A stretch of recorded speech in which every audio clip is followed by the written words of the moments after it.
Em 2013, Ari Folda lançava um filme um pouco alarmista sobre o que poderia ser o futuro da tecnologia dentro da indústria do cinema.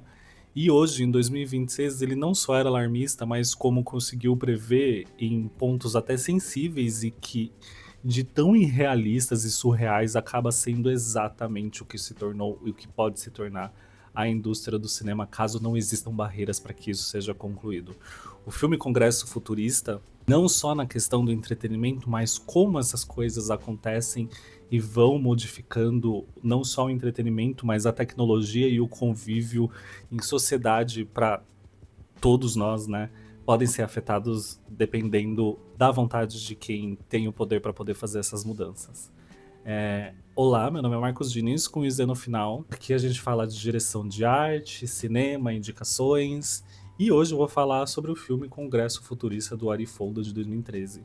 E, gente, eu tô querendo falar desse filme há muito, mas muito tempo. Eu sou grande fã desse filme, ele foi uma obsessão minha durante muito tempo, eu vi e revi esse filme. E eu só demorei pra conseguir falar dele exatamente porque eu queria ler o livro Congresso Futurista. Acontece que ele não tem uma tradução brasileira, eu tava tentando uma tradução portuguesa. Ele é do Stanislaw Lem, que é o autor do livro Solaris, Filmes Solaris. E o livro O Congresso de Futurologia, tem essa pegadinha aí do nome, né? O filme Congresso Futurista, e o nome do livro é O Congresso de Futurologia. O título ele tem uma grande importância de ser diferente nesses dois filmes, não é só um quesito de adaptação. E o que acontece é que não existe essa tradução, não, a edição portuguesa é muito antiga, mas enfim, eu consegui uma versão traduzida para o português, porque não dá para ler esse livro em inglês, eu tentei, muito menos na língua original, que é o polonês. Então, até o ponto que eu já li o livro, eu acredito que já dá para falar sobre ele. Eu queria esperar mais um pouquinho, terminar de ler o livro para poder falar, mas acredito que pode ser que eu perdi o time da discussão e tentando elaborar alguma coisa. Então eu acho legal, é importante eu falar sobre o filme e depois eu faço um vídeo falando sobre o livro, até porque eles são obras em muitos pontos diferentes, né? A ideia e o conceito ali é usado, mas para explicar e discutir coisas diferentes dentro da literatura ou do filme, né? Aqui no filme, o Leopoldo ele começa a fazer a produção ali, logo quando ele tá na faculdade, ele já era fã desse autor, já tinha vontade de fazer a adaptação dele para o cinema, mas ele sabia da dificuldade que ele ia ter de conseguir adaptar essa obra. Acontece que ele consegue ali em algum momento um financiamento para poder fazer essa obra, né? E a forma que ele decide fazer essa obra faz com que seja possível a execução dela, né? Em parte ela sendo gravada em uma produção convencional, live action, e o restante da obra toda sendo em formato de animação, que é o tipo de obra que ele tá mais acostumado, né? Ele tem aí alguns filmes que são animação, e ele trabalha com alguns animadores que são acostumados com produções animadas, né? Que contam mais ou menos a gramatura de histórias que ele queria contar dentro desse filme.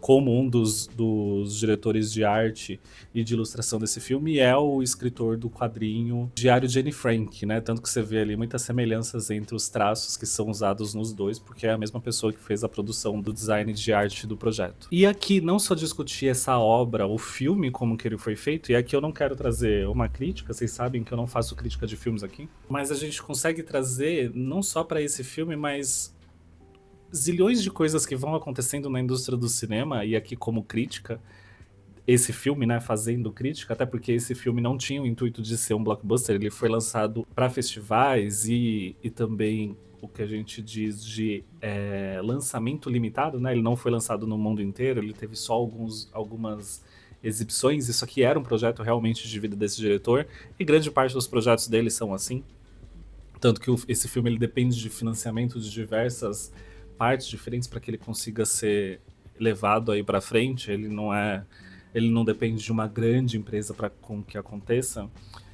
E a história, em síntese, ele vai contar a trajetória de vida de uma artista de cinema, que quem faz aqui é a Robin Wright, que ela interpreta uma versão ficcional, né, dela mesma. Ela é uma artista que tá em alta, ela é uma artista muito importante para o mundo. O mundo, a gente vê que tá passando por algumas dificuldades, não só no entretenimento, mas como em diversas áreas. Exatamente porque naquele momento onde ela tá na história, na história do mundo. O cinema, ele compete com diversas outras formas de entretenimento que estão ali no mundo, né? E faz com que o cinema não seja tão valorizado quanto era antes, mas ela ainda sendo uma das maiores artistas do cinema que tem naquele momento. Mas ela começa a ter um comportamento muito errático e não confiável, e ela começa a perder alguns trabalhos, e também o filho dela tem um problema de saúde. Ela vai ficando surda e cega com o passar do tempo, né? Então isso é inevitável, uma doença genética, e o filho dela já tá numa progressão ali onde certamente ele vai não tem mais retorno, né? Ele tá tentando fazer tratamento. E é oferecido ali pra ela pelo agente a chance de você pode cuidar do seu filho agora, que é o que ela tinha mais vontade, né? Ela é uma mãe solo. E você não precisa mais se preocupar em trabalhar, em fazer filmes, em ficar ouvindo pessoas falando que você não é confiável e elas não saberem um quinto do que você está passando de problemas para estar nessa situação que você está. E aí acontece que ela aceita essa proposta que está sendo feita para ela. Miramount Filmes compra o direito de imagem dela, assim como e assim diversas formas aqui. Tudo que eu tô falando você consegue relacionar notícias que com certeza você leu sobre coisas que estão acontecendo na indústria do cinema, né? Compram os direitos de imagem dela, mas não só o direito de imagem, mas o direito da pessoa Robbie White. Então eles digitalizam, filmam e fotografam a Robbie White em todos os tipos de emoções, posições e formatos possíveis, onde eles vão conseguir reproduzir aquilo dentro de um filme digitalmente, e ela nunca mais vai precisar atuar. Quem vai atuar é a versão digital dela. E isso acontece que dentro da proposta dela, muitos outros artistas gigantes estão vendendo também a imagem deles, exatamente porque eles sabem que agora que surgiu essa tecnologia, pouquíssimas pessoas vão ter a relevância que eles têm no cinema e vão conseguir trabalhos do jeito que eles conseguem, de certa forma, né, por mais que ela esteja passando por essa dificuldade na carreira naquele momento, mas que eles vão agora com essa facilidade de não ter que responder, você poder falar o que, que aquela inteligência artificial, né, o que aquela versão digital dela possa fazer e o que eles quiserem, e conseguir saltar de prédios e ser um personagem da forma mais completa que o cinema precisaria e sem as complicações de que pode acontecer alguma coisa com a pessoa. A gente tem aqui um contrato que vai obrigar ela a nunca mais aparecer em público ou fazer qualquer tipo de trabalho público como Robbie White, ou seja, qual ela for, porque ela não tem mais direito da imagem dela. E a história aqui se passa 20 anos pro futuro, onde ela tá indo pra uma convenção da Miramount Filmes, que eles vão homenagear ela, né? Ela tá indo lá pra fazer um discurso. Mas esse discurso ele vai acontecer em um congresso que vai ter pessoas do mundo inteiro, e é esse congresso de futurologia que acontece no livro. Então aqui é onde começa a história do livro. Tudo que tá pra trás é a história criada pro filme. E faz sentido esses dois congressos estarem acontecendo no mesmo lugar, exatamente porque no livro não é só o congresso de futurologia que tá acontecendo naquele lugar.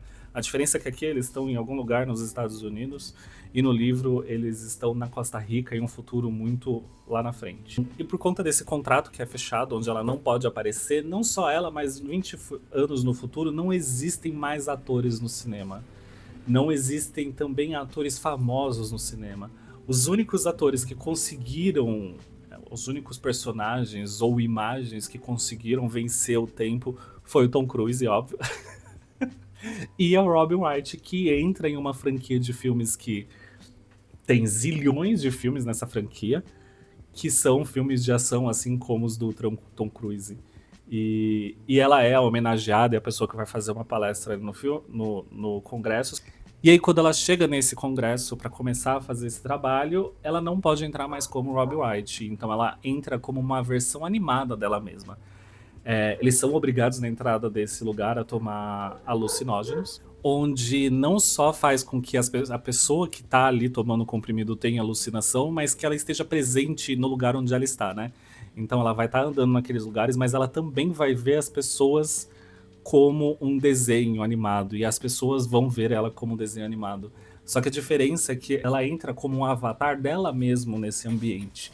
E até certa semelhança como se fosse um mundo digital onde as pessoas estão entrando, só que eles estão conscientemente um dentro da mente da outro, só que em um espaço físico onde eles veem tudo de forma distorcida ou de forma animada, né? Quando ela chega nesse lugar, eles apresentam, ela reencontra muitas pessoas e é oferecida uma nova proposta para ela, onde eles querem vender não só a imagem dela, eles querem ter direito a poder usar a imagem dela e fornecer a imagem e ela para outras pessoas, onde numa nova tecnologia as pessoas vão poder comê-la se elas quiserem dentro dessa realidade onde eles estão. As pessoas vão poder ser ela se eles quiserem e poder fazer o que eles quiserem com aquele corpo animado dentro desse mundo alucinógeno que todo mundo tá enfiado e com um comprimido você consegue fazer diversas coisas e eles vão conseguindo colocar mais possibilidades do que pode ser feito por conta dessa droga.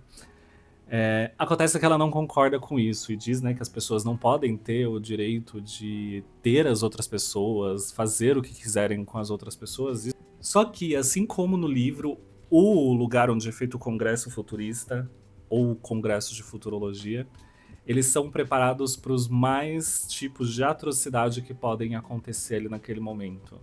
E, inclusive, aqui, né, violência de toda forma possível. Pessoas que são contra o uso de tecnologia e assassinam, né, o criador e o dono do Congresso.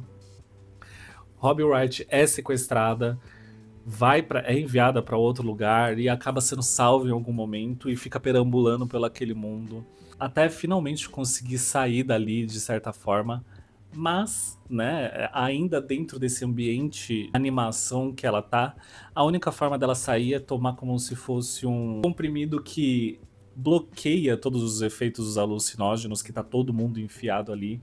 E ela consegue isso daí, né? Um dos amigos dela, que se torna ali parceiro dela, romântico, toma esse remédio, só que quando ela acorda em um mundo distópico, onde as pessoas não estão mais conectadas, as pessoas estão todas muito afetadas pelo alucinógeno que tá usando, e inclusive ela tá intoxicada. E por conta dessa intoxicação, não tem chance disso passar durante um prazo muito curto. E ela é congelada durante um tempo até que surja um jeito na medicina de conseguir curar essa intoxicação que ela tá passando. Ela acorda ali 20 anos depois, novamente, e num mundo distópico onde as pessoas estão todas desconectadas das próprias mentes, né?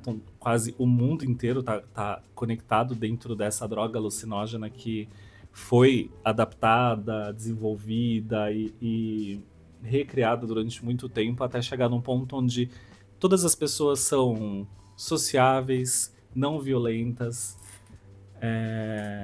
vivem naquela realidade de consumo direto, onde eles não têm pausa, não existe um momento onde você para de consumir aquela droga e vive sua vida. As pessoas vivem dentro dessa realidade surrealista, onde eles são e podem ser quem eles quiserem a qualquer momento. Não existe mais uma divisão entre artista e arte, entre o que você pode, entre o que você quer. Tudo é possível dentro desse mundo, né? Mas visto de fora de onde ela tá, onde existem poucas pessoas que estão dominando o mundo inteiro, né, e vivem no mundo real, mas ainda assim longe dessas pessoas que estão todas sendo dominadas por essa tecnologia, onde eles não têm escolha do que eles podem fazer, mas ainda assim é a única escolha que eles podem tomar. Quando ela sai, a primeira coisa que ela quer fazer é conseguir encontrar o filho dela, porque ela ficou muito tempo, e ela descobre que o Aaron, o filho dela, né, adulto já, numa idade bem parecida com a dela, quando ela vendeu ali a imagem dela, ele acabou desistindo, né? Ele já estava tomado pela doença, já estava cego, já estava mudo, já estava surdo, né? E ele resolve, ele acha que não vai reencontrar a mãe de novo, ela não vai voltar para ele, e ele decide tomar o alucinógeno porque é a única forma que ele vai conseguir voltar a ter os sentidos que ele perdeu durante todo esse tempo, né? Que ele já não enxerga, já não escuta. E ali, naquela realidade, dentro da própria consciência e da consciência mútua, né, de todo mundo, em um único lugar, ele vai conseguir ter o que ele perdeu, mas deixando de ser, né, ali na realidade real, né, mundo real. Ela aceita que não vai encontrar ele, porque vai chegar lá dentro é impossível de você saber, porque o Iron pode ter escolhido ser qualquer pessoa, estar em qualquer lugar e ela nunca vai reconhecer ele lá dentro. E ela aceita que não tem o que fazer, ela vai tomar de novo ali o alucinógeno e voltar para aquele mundo, nem que seja um mundo de fantasia ali para ela, porque ela não vai ter forças e nem poder para fazer essa mudança. E ela toma ali o comprimido. E a primeira coisa que acontece é ela encontrar o filho dela e eles vão passar o restante da eternidade até que dure a vida deles ali, o corpo, né? Dure ali naquele mundo distópico que acabou, quase que não existe mais, né? E eu acho muito importante como esse filme ele trata o entretenimento de duas formas, né? Num primeiro momento, como uma coisa simples, onde a gente consegue substituir pessoas, mas ainda assim, de certa forma, dando os créditos ali pra ela, fazendo com que, olha, você vai trabalhar. E a Robbie Wright no filme ela recebe uma grana muito grande pra poder fazer essa digitalização dela, e ainda assim ela é uma das poucas, né? Porque ela era grande, não existem mais tantas personalidades ou atores grandes naquele período onde se passa a história. E precarizando o trabalho de dezenas de outras pessoas. E logo isso já evolui para um momento onde as pessoas elas já não têm não só controle pela própria imagem, como as pessoas já não se importam mais quem é que tá no filme ou quem são essas pessoas. Porque você tem a imagem da Robbie Wright e do Tom Cruise, mas todos os outros ninguém se importa. Então o entretenimento ele vai passar por esse processo de as pessoas utilizam o entretenimento para uma distração, mas a partir do momento onde a gente pode ter tudo e fazer o que a gente quiser com aquilo, aquilo deixa de ter uma certa importância. E é o que acontece aqui na história, né? De certa forma, ali no meio do filme, o filme ainda tem uma certa importância, porque a gente tem ainda algumas personalidades muito fixas, mas isso daí já descamba, e no final do filme a gente vê que em 40 anos evoluiu de vamos substituir as pessoas por digitalização e por uma pessoa digital atuando e fazendo o que a gente quer, para chegar em um momento onde o entretenimento já não importa mais. A pessoa ela já está tão extasiada de coisas para se entreter e o que ela vê, que o máximo que ela consegue chegar no ponto de entretenimento agora é ela mesma se desligando da realidade e ser o que ela quiser ser. Nada mais além disso faz mais sentido pro entretenimento de você assistir alguma coisa e tá legal, aquilo ali foi um filme bom. Não, você vai viver toda essa realidade que você quer e modificar ela do jeito que você quer, a hora que você quiser, e elas mudam a todo momento. Exatamente porque o entretenimento já não importa mais. E o jeito que as pessoas conseguem lucrar com que a indústria do entretenimento consegue lucrar com o entretenimento é agora não comprando a imagem de pessoas para poder fazer os seus filmes do jeito que eles querem, mas sim comprando as pessoas. As pessoas não têm mais escolha, não têm mais eu não diria nem discernimento, porque até mesmo a Robin Wright aqui, ela tem um discernimento de que, tipo, meu, isso aqui não é uma coisa boa, isso aqui vai destruir a sociedade, mas já não importa mais, porque ninguém tem mais o poder pra mudar aquilo que mudaria e chegaria naquele ponto de qualquer forma, as pessoas fazendo alguma coisa contra ou não.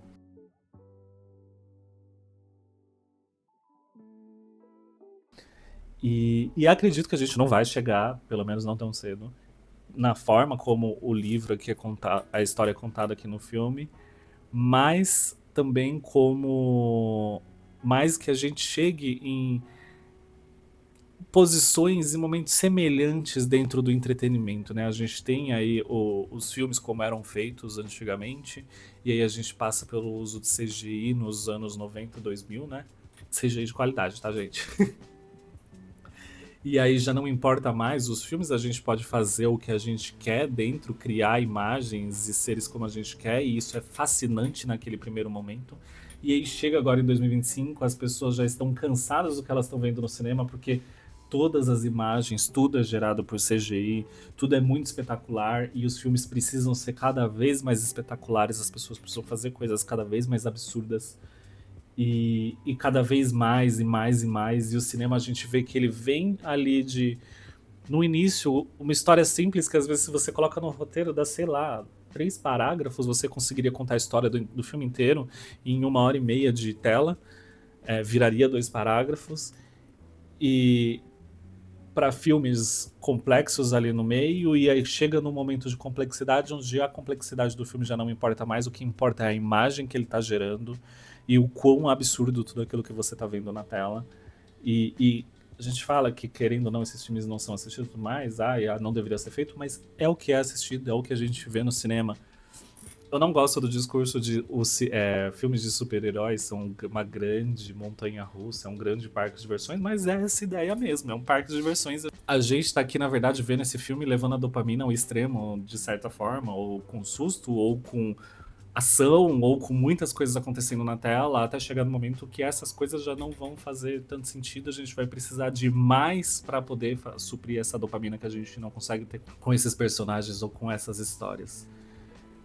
O Congresso Futurista, pra mim, eu acho que é um dos melhores filmes de ficção científica, principalmente porque ele não precisa ir em, de certa forma, né, em construções de universos ou coisas muito complexas, né? Ele vai muito na possibilidade e, e, e numa análise mesmo de sociedade, de indústria, porque não adianta a gente falar ele previu o futuro, eu acredito muito que ele pode, que as pessoas vão usar isso pra sempre, né? Tipo, esse filme que prevê o futuro, foi um clickbait eu falar isso lá atrás, mas de certa forma ele não previu o futuro porque essa é a realidade da indústria. A gente vê desde o início do século, quando surge os grandes estúdios de cinema, os estúdios empurrando sempre ao limite, não só os espectadores, mas como os atores, e a cada forma nova que eles podem utilizar para benefício próprio a imagem do ator, a forma de fazer filme, a tecnologia, eles sempre empurraram para o limite. Quem sempre segurou dele não passar essa barreira do limite foram as pessoas que participam desses projetos de certa forma e a legislação, né, impedindo com que, e ainda assim existe isso, as pessoas trabalhassem dezenas de horas sem receber, atores fazerem zilhões de coisas extremamente perigosas sem ter ali uma pessoa técnica, atores passar por situações horríveis na vida, a ponto até de muitos deles morrerem em estúdio por conta de falha ou de o sistema chegar até um limite onde eles poderiam ir para conseguir fazer o que eles queriam, sabendo que aquilo é o que vai trazer dinheiro para eles. É muito simples a gente pegar esse limite e jogar realmente pro limite do entretenimento e o que, que pode ser a última cartada do entretenimento como consumo, né? Como algo que vai gerar lucro para alguém. E o que vai gerar lucro para alguém é você chegar nesse limite onde já não existe mais o entretenimento, né? O entretenimento ele vai existir, mas a custo de uma vida mesmo, e é dessa forma que o filme retrata isso.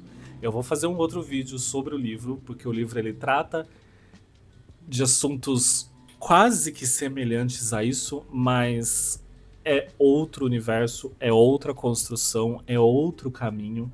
O resultado é parecido, mas em lugares diferentes, inclusive em o que está sendo criticado, né? O livro ele é uma crítica à ditadura comunista, né? E aqui na história ele tenta retratar de certa forma isso no livro, mas também funcionaria muito para o filme. Mas de certa forma os dois tentaram criticar um e acabaram criticando o capitalismo, é o que a gente sempre fala, né? O filme Congresso Futurista, a gente consegue chegar muito de conseguir usar todas as críticas que foram usadas pro outro lado, e exatamente por conta disso, de você estar chegando dentro de um limite dentro do capitalismo, faz muito sentido o que acontece na história e ser uma crítica para isso. E também, né, no livro, eu não terminei de ler o livro ainda, mas dá para ver ali no livro, né, que é uma crítica ao sistema comunista, mas o que chegou ali para ser daquele jeito, o mundo onde o Congresso de Futurologia acontece, é, pelo menos eu não consigo ver de outra forma, porque eu não tô dentro de um regime comunista, né, apesar de todos falarem que nós estamos. Eu não consigo ver que não foi um regime capitalista que fez com que o mundo chegasse no estado que está dentro daquele livro. E aí ele vai se tornar um mundo comunista. Eu ainda não cheguei nesse momento do livro, mas o que as críticas aqui, né, são bem diferentes e como o universo dentro do livro é conduzido vai trazer outras discussões exatamente para o próprio entretenimento e uso de tecnologia, né? Porque ainda assim ele tenta trazer dessa forma, mas ela vai funcionar de um jeito totalmente diferente. Então, em outro momento, eu vou tentar trazer aí falar mais sobre tecnologia e, no caso, a inteligência artificial, né? Que é basicamente sobre o que esse filme é, só que aqui eles não falavam de inteligência artificial, eles falavam de tecnologia, drogas, que nesse livro também fala de certa forma aqui, mas o livro ele fala muito mais de tecnologia do que o próprio filme. Mas isso é uma discussão para um outro vídeo. Muito obrigado se vocês viram esse vídeo até aqui. Se você gosta desse filme, se você conhecia essa história, se você já leu o livro, viu o filme, deixa aqui seu comentário, os seus pontos que você pode trazer. Principalmente outros pontos que você pode completar para mim, que tem muita coisa que acontece no filme, que dá pra gente conseguir conectar em outros ambientes, não só tecnológicos e capitalistas e mundo do entretenimento, mas até religiosos de certa forma. E aí a gente se vê no próximo vídeo. Não esquece de se inscrever no canal, curtir o vídeo e até mais. Tchau, tchau.